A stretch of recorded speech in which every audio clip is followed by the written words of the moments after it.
Byron Allen. All right. So Byron Allen is the billionaire with a B, billionaire that owns the Weather Channel. I'm not really sure what the benefit of owning the Weather Channel is, because I don't think that the Weather Channel is really getting it, but I could be wrong. I could be absolutely wrong. But he's the billionaire that owns the Weather Channel, and a lot of what he does is lawsuit related, meaning that, I remember some lawsuits where it seems like he was suing McDonald's and General Motors and stuff because they were saying that they wasn't allocating enough money over into black media or diversity, equity, and inclusion platforms that could compete. Not that, it was actually conducive for them as an advertiser to give the money over to them so they'll bring more visibility to the brand, but because they're black-owned brands and they wanted them to spend more money with them as they did with other popular outlets. But I got word of this over the weekend, and they said, what was her name? Eboni K. Williams and the other guy, Marc Lamont, that they all been fired from the Grio, and they eliminated the podcast team.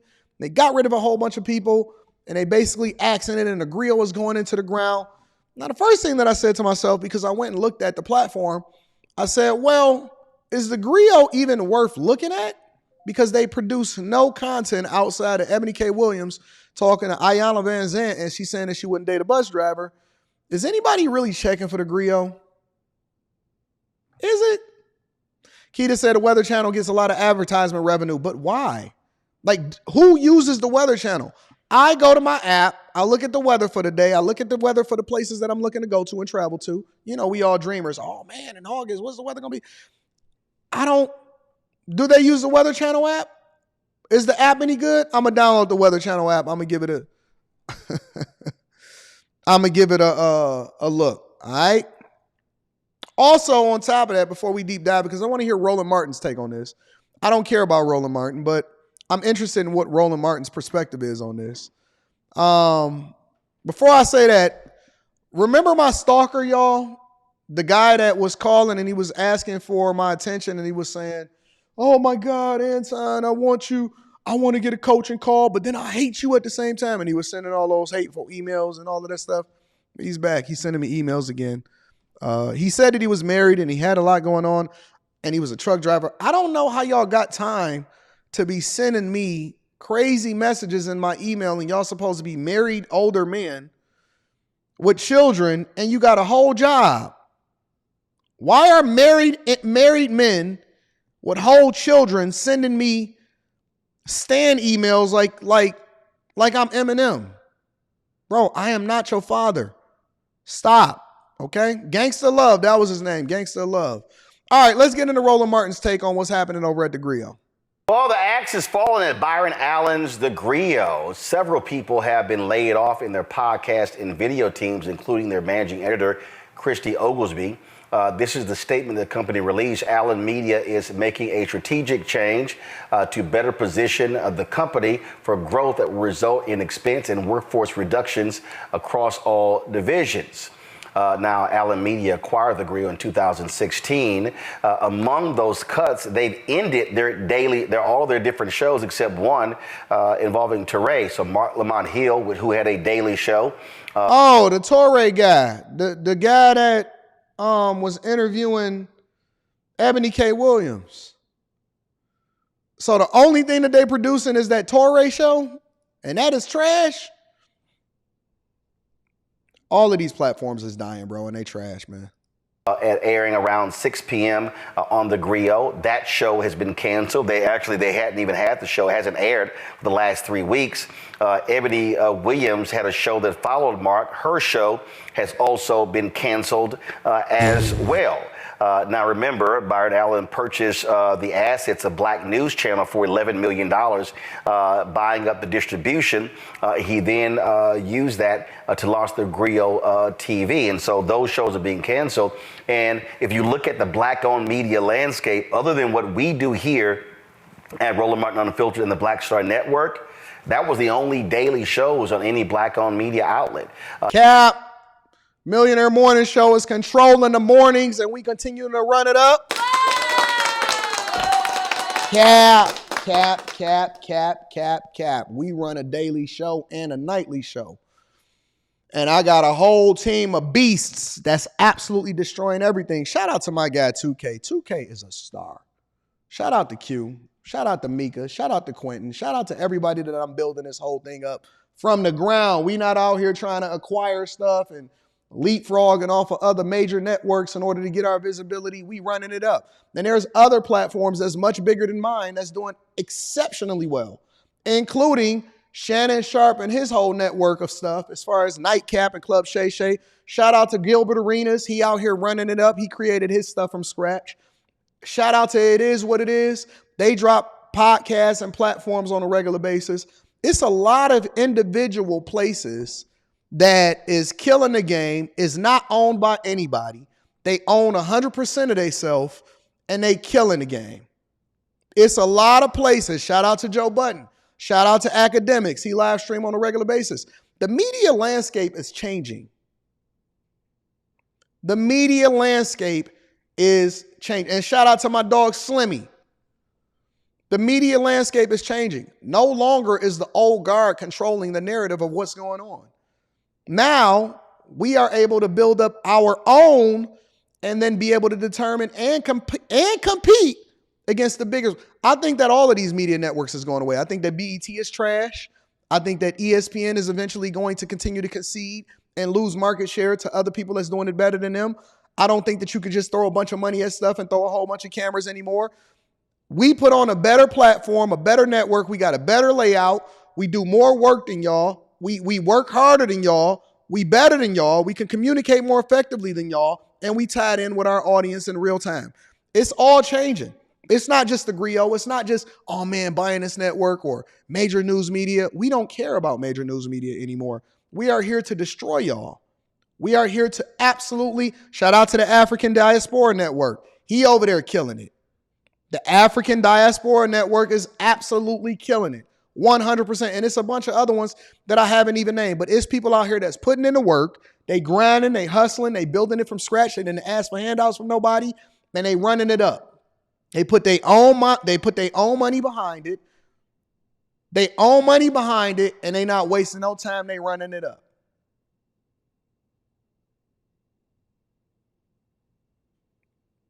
It's all changing. The old guard is going away. We don't care nothing about the Grio. We don't care nothing about BT. We don't care nothing about none of that. There's plenty of content creators that's killing the game, and they taking care of business, bro. And so if you look at right now, if you look at the linear cable networks, you look at TV One, you look at Revolt, you look at Afro Channel, you look at which those are all black owned, Clio TV, TV One owns them as well. There are no daily news shows on those platforms. Even if you look at Revolt has a weekly show, you look at BET, they've got a monthly magazine show. That's all they have there, and so it's really just us. Ebony has nothing. Essence has nothing. Blavity has nothing. All of these platforms need to just go away and make way. Well, they don't need to go away. They can keep trying to compete, but they just need to make way for the new wave. It's a new wave. It's a new regime. It's a new way in which we doing business out here. And we are going to put all of these platforms out of business. Every day, we going to beat their heads off, and we going to destroy them. We don't care about Ebony, Essence festivals. We going to put on our own festivals. We going to do our own meetups. We got our own Patreons. We got our own thing that we doing, and we going to continue to steamroll these people every single day. Black Enterprise has nothing, and you can look across the board. And the bottom line is this here, folks. Having a daily show absolutely matters that speaks to our issues. I had a weekly show at TV One. I can tell you it was very difficult having a weekly show and trying to cram in all the stuff that happened on a weekly basis into that one show. When we launched, we had the show for 4 years on TV One from 2009 to 2013, and then from 2013. Shout out to O'Shea Duke Jackson. That's my guy. I love all my content creators. And O'Shea Duke Jackson, we do speak on a regular basis. We do tap in and we do talk on the phone on a regular basis. That's my guy in real life. Shout out to O'Shea Duke Jackson. Shout out to the real content creators that's out here running it up, killing the game, and they putting on. Matter of fact, shout out to the other content creators that we may not necessarily even agree with all the time. Shout out to Fresh and Fit. Fresh and Fit built their own platform, And even though they did some stuff that we don't necessarily agree with, or we don't always agree on everything with everybody, they have built their own network. They put their own money up. They built their own studios, and they built something dope. It's content creators that's doing it every single day. Every day they built their own stuff. They got it out the mud, and they didn't get no handouts as a result of doing it. You can't do nothing but respect it. 2017. Shout out to the lead attorney. We launched News One Now, which was a daily show. And so these things absolutely matter. I reached out to Byron Allen, sent him a text yesterday, also Geraldine Mariba, who was one of the executives. Shout out to my guy, Angry Man. He kill it every single day. He work his butt off. He work his butt off every single day. Shout out to him. At the Grio. Did not hear from either one of them. Shout out to Coach Greg Adams. So shout out to the CGAs. I can't name everybody because I know I'm going to forget somebody, but shout out to all of the content creators that actually work. They work. They don't have slip. They don't miss days. They don't take days off. They don't do none of that. They work. They grind, they hustle, and they got it out the mud. Shout out to them. And they compete too.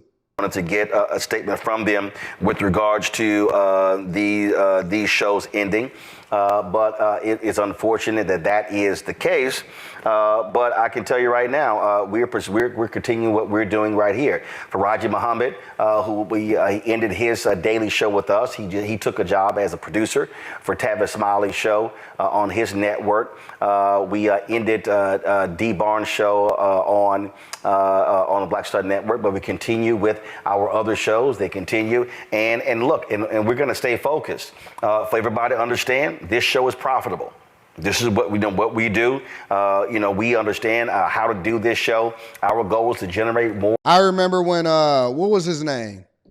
The corny dude that did the preaching stuff. He was like a church guy, and he had a podcast. I forgot what his name was, and he was over there asking for donations in order to keep his staff and his salary and stuff like that. What was his name? Kev on Stage. Kev on Stage was big and talking about, yeah, the podcast isn't doing the same numbers and all of this stuff. And I know that he's still doing well, him personally, but their networks and the things that they built, we don't lay people off. We give raises and promotions over here. We don't lay people off. And this is the game. The game is a dog-eat-dog world. If you can't compete, then you are going to be phased out. Because we are all competing against each other, and the best person or the best platforms are going to succeed, and everybody else is going to go away. We don't care nothing about Marc Lamont Hill. We don't care nothing about Amanda Seals. We don't care about everybody trying to chase deals. We make our own deals. We get our own bags, and we take care of the people that surround us. More advertising revenue from advertisers. We're trying to make that happen. Shout out to that boy, Will. We plan on not going anywhere, speaking to the issues that matter. And the thing that people have to understand, Robert, that look, there are all kinds of changes that are happening in the media landscape, but what cannot happen, and we have got to be absolutely focused to make sure that we have Black-owned media, not just when it comes to telling our story, but Black-owned media also creates opportunities for African Americans to be able to tell their story, for folks who to be panelists. I can't tell you how many people reach out to us, and we can't do all the stories that mainstream media would never give them the time of day. And so if we lose, there's a lot of stuff, a lot of entertainment shows and gossip shows and sports shows out there, but our audience deserve to have real news shows that we're not having to be caught up in a lot of the entertainment and sports drama. You're absolutely correct, Roland. I'm going to challenge the viewers. I'm going to challenge the listeners. We have to start supporting Black-owned news and Black. Nah, I'm not even going to get into that. I don't want to get into that and the reason that I'm not even going to listen to this nonsense and this rhetoric is if you got to beg for people to support, then that means that you're not putting on a good platform, that you're not putting on a good show. I regularly invest in my people. I regularly invest in my platform. I regularly invest in my time. I invest in my equipment. I invest in my software. I invest in myself and my skills. If you are not, I experiment. I do different things. I try new things. I change up different stuff. I upgrade stuff on a regular basis. If you can't compete, then go away. No longer are we leaning on the whole black trope. Oh man, we need to make sure that we support black platform. No. That's not what happens. What we do is we compete, and if you can't compete, then somebody is going to take your place and they're going to take your audience. But no longer are we living in a day where they're saying you got to support this just because they black. No, that's done. That's over. If you not built like that, and I see podcasters and content creators quitting YouTube and quitting all the time, and they say, oh man, I'm going to go and just focus on myself, or I can't do this anymore. I don't have the time no more and all of that. That's cool. Then get out the way. Get out the way, because we going to steamroll. It's other platforms, and I'm not going to name them, but some of y'all know I even used to be a part of some other platforms. Y'all said that they made me. Okay. Well, then make another me. Because I believe that I made that. I 100%, and I've proven it. Over a period of time, we see the difference. We see the difference in the numbers don't lie. Men lie, women lie, and you got to stop begging for support and figuring out how you can actually add value into people's lives. Stop begging for the support. Oh man, support black. No, don't nobody want to watch paint dry. It's boring. It's boring. If your show is trash, you don't know how to put on, you don't know how to communicate effectively, you're not entertaining, you add no value into people's lives, go away. We're not just supporting stuff just because of identity politics anymore. It's not a diversity, equity, and inclusion. This is called true capitalism. This is called true capitalism. True capitalism is either you sink or you swim, and nobody is giving nobody a handout. Because winners win and losers lose. And I see some OG podcasts that I used to love, and they going by the wayside. The roommates couldn't compete. The roommates couldn't compete. Because it didn't matter how many subscribers that they had, legacy subscribers, fair weather fans, they couldn't compete. And so they had to go away. Come back another day. Maybe I'll go and buy their platform. I'm buying up platforms over here on the Anton Daniels channel. I'm making offers that people can't refuse. I'm buying up platforms. Fourth quarter 2024, everybody getting an offer sheet. Fourth